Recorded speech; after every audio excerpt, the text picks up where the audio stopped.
Olá pessoal, tudo bem? Hoje a nossa aula é sobre um recurso muito importante chamado agravo interno. O agravo interno, que consta no artigo 1021 do CPC, mas não apenas. Ele vai aparecer também nas disposições relativas aos recursos especial, extraordinário e repetitivos, que nós estudaremos na sequência, e ele aparece em outros espaços do CPC, tendo em vista o cabimento dele, que vocês já vão entender qual é. Agravo interno, pessoal, é recurso cabível contra decisão monocrática. O artigo 1021 vai dizer que ele é cabível contra a decisão monocrática do relator. E já explico as situações em que isso vai acontecer. Porém, o agravo interno não é um recurso cabível somente contra decisões do relator. Temos que tomar um cuidado com isso. Ele também é cabível contra decisões de presidente e vice-presidente do tribunal, em situações afetas aos recursos especial repetitivos. Repetitivo, extraordinário, também repetitivo. Nós veremos mais adiante, quando estudarmos esses recursos, que há algumas hipóteses em que a previsão de decisões monocráticas proferidas pelo presidente ou vice-presidente do tribunal, quando se está diante de tese fixada em recursos repetitivos. E contra essas decisões também cabe agravo interno. Lá eu vou explicar para vocês que cabe agravo interno, né?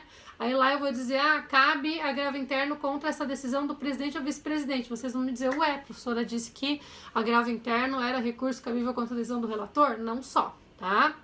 Embora o 1021 fale em decisão do relator.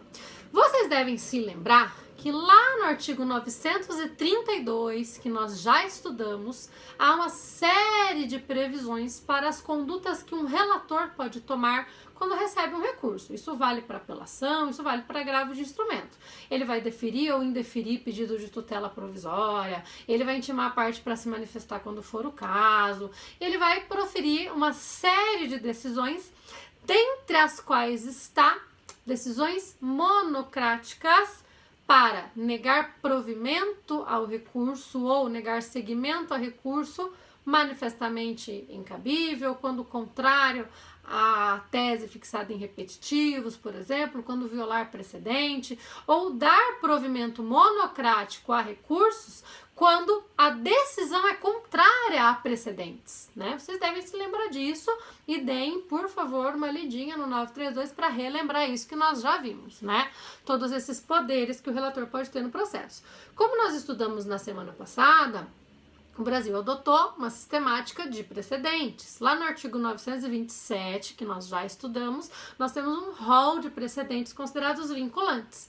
Significa que esses precedentes devem ser observados pelos juízes e tribunais. E quando não observados, isso pode gerar impugnação por variadas formas, assim como a ideia dos precedentes é também que as partes não fiquem recorrendo de uma decisão que observa um precedente.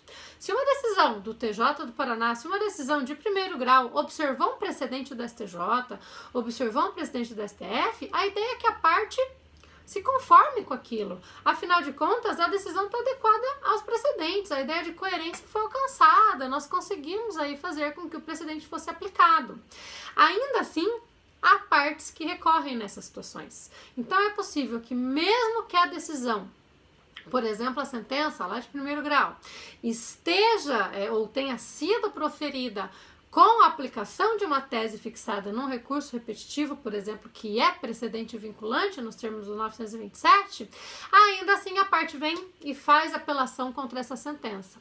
Quando essa apelação chega no tribunal, o que o relator pode fazer? Segundo o artigo 932, pode, verificando que a decisão recorrida está de acordo com o precedente vinculante, negar seguimento ou negar provimento, né, no caso, a apelação da parte monocraticamente, ou seja, o relator sozinho profere uma decisão monocrática. Vocês devem se lembrar que eu contei para vocês que isso é excepcional no nosso sistema, que o nosso sistema trabalha com a ideia de colegialidade no âmbito dos tribunais. Então, a ideia é que as decisões sejam colegiadas. A ideia é que uma apelação, um agravo de instrumento seja levado a uma câmara, seja levado a uma turma para ser julgado de forma colegiada. Porém, nas hipóteses do artigo 932, o relator é autorizado a não respeitar a colegialidade, proferindo então uma decisão monocrática, uma decisão sozinho, única. Ele decide, nesse caso, com base no precedente. Cabe à parte, nesses casos, se quiser, fazer então, interpor então o agravo interno. O agravo interno vem justamente para que seja impugnada uma decisão monocrática do relator, dentre outras coisas, lá nas hipóteses do artigo 932 do Código de Processo Civil. Ok, pessoal? Vejam, a ideia é que esse agravo seja manejado pela parte se de fato houve equívoco do relator na prolação da decisão monocrática, e às vezes há. Às vezes o relator se equivocou, às vezes era caso de distinção do precedente e ele não viu. Às vezes ele aplicou equivocadamente o entendimento, às vezes ele não compreendeu muito bem as razões que a parte trouxe no seu recurso. Nessas situações é que a parte deve manejar o agravo interno. Mas é claro que a parte pode acabar manejando o agravo interno mesmo quando a tese seja de fato, tenha sido de fato fixada no repetitivo, ou seja, contra a decisão monocrática tenha sido corretamente proferida. Nesses casos, o próprio artigo 21, nos seus parágrafos, vai prever que quando o agravo interno for julgado improvido por unanimidade, ou manifestamente incabível, ou manifestamente improcedente por unanimidade, haverá a fixação de uma multa à parte por se entender que aquele recurso foi protelatório. Essa é a previsão ali do parágrafo 4º, que vai prever a multa entre 1% e 5% do valor atualizado da causa para os casos em que o recurso de agravo interno for manifestamente incabível ou manifestamente improcedente por unanimidade, gente. Ou seja, os 3 desembargadores ou todos os juízes desembargadores que votam no caso concordam que ele é manifestamente incabível ou manifestamente improcedente. Se for por maioria, não cabe multa, tá? E essa multa deve ser depositada pela parte para que ela continue recorrendo. Então, se a parte pretende fazer recurso especial contra essa decisão, antes de fazer o recurso especial, ela vai ter que depositar o valor dessa multa, ok? Isso é bem importante também.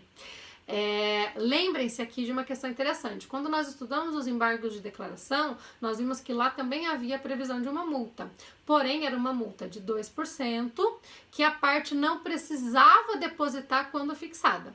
Mas na reiteração dos embargos, a multa de 2 seria elevada para 10 e aí sim na reiteração teria que ser depositada. Cuidado, porque a multa do agravo interno é cabível quando houver julgamento por unanimidade de recurso considerado manifestamente incabível ou manifestamente improcedente e necessariamente ela terá que ser depositada ali quando fixada para que a parte possa continuar recorrendo. Ok, pessoal? Isso é importante. Agora, quando de fato aquele recurso for cabível e for julgado sem aplicação de multa, ou melhor, for julgado por maioria, aí não haverá a aplicação de multa, ok, gente? Vejam que, basicamente, o que o agravo interno faz é proporcionar que uma decisão monocrática se torne uma decisão colegiada, né? A ideia dele é, portanto, que uma decisão monocrática venha a ser revista pelo órgão colegiado. Então, o agravo interno admite 2 coisas. Primeiro, ao receber o agravo interno, pode ser que o relator reconsidere a sua decisão, volte atrás. Então, é um recurso que admite retratação. Porém, se ele não volta atrás, ele deve levar o recurso para ser julgado pelo órgão colegiado respectivo, pela sua Câmara, pela sua turma, pelo órgão de composição integral ao qual aquele desembargador pertence naquela posição que ele está ocupando ao julgar aquele recurso. E aí, quando ele leva isso para o órgão colegiado, será proferido um acórdão. Inclusive, nós estudaremos já na sequência o recurso especial extraordinário e na semana que vem eu contarei para vocês que um dos requisitos para o recurso especial extraordinário serem interpostos é o esgotamento de instância. Significa dizer que quando vem uma decisão monocrática do relator nos termos do 932, a parte não pode fazer recurso especial extraordinário direto.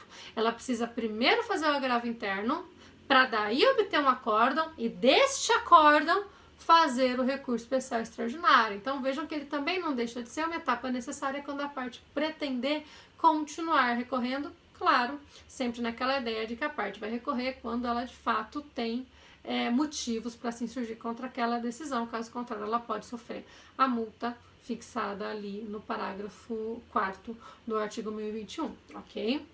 Também existem previsões interessantes nos parágrafos do 1021 relativas à forma de julgar o agravo interno. Então, ao julgar o agravo interno, o órgão julgador não pode se limitar a repetir os fundamentos da decisão monocrática.